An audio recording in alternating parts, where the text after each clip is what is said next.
क्या आप जानते हैं कि वैगर ने अपने ही मालिक लेना वेलारियन को ड्रैगन फायर से क्यों मार दिया था? सीरीज में जब लेना की प्रसव के दौरान हालत बेहद गंभीर हो गई, तब उन्हें एहसास हो गया था कि अब उनका बचना लगभग नामुमकिन है। लेकिन उन्होंने बिस्तर पर तड़प तड़प कर मरने के बजाय एक अलग रास्ता चुना। वह दर्द सहते हुए किसी तरह वैगर के सामने पहुंची। उनकी आखिरी इच्छा थी कि एक ड्रैगन राइडर के रूप में उनकी मृत्यु ड्रैगन की आग से हो, न कि बेबस होकर बिस्तर पर।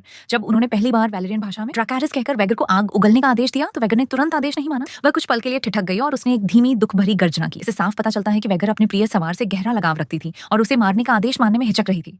लेकिन जब लेना ने बार बार वही आदेश दोहराया, तब वैगर समझ गई कि यही उसकी मालिक की अंतिम इच्छा है। वह जान गई कि केवल यही तरीका लेना को सम्मानजनक मृत्यु देकर उनके असहनीय दर्द का अंत कर सकता है। आखिरकार भारी मंत्र वैगर ने ड्रैगन फायर छोड़ा और अपनी ही सवार की अंतिम इच्छा पूरी कर दी। हालांकि मूल उपन्यास में यह घटना अलग है। वहां लेना की मौत प्रसव के बाद कई दिनों तक तेज बुखार रहने से होती है। जब उन्हें महसूस हुआ कि उनका अंत करीब है, तो उन्होंने आखिरी बार वैगर पर सवार होकर आसमान में उड़ने की कोशिश की। लेकिन ड्रैगन तक पहुंचने से पहले ही वह गिर पड़ी और वहीं उनकी मृत्यु हो गई। यानी सीरीज में दिखाया गया उनका ड्रैगन फायर वाला अंत पूरी तरह भावनात्मक और नाटकीय बदलाव है, जो मूल कहानी से काफी अलग है।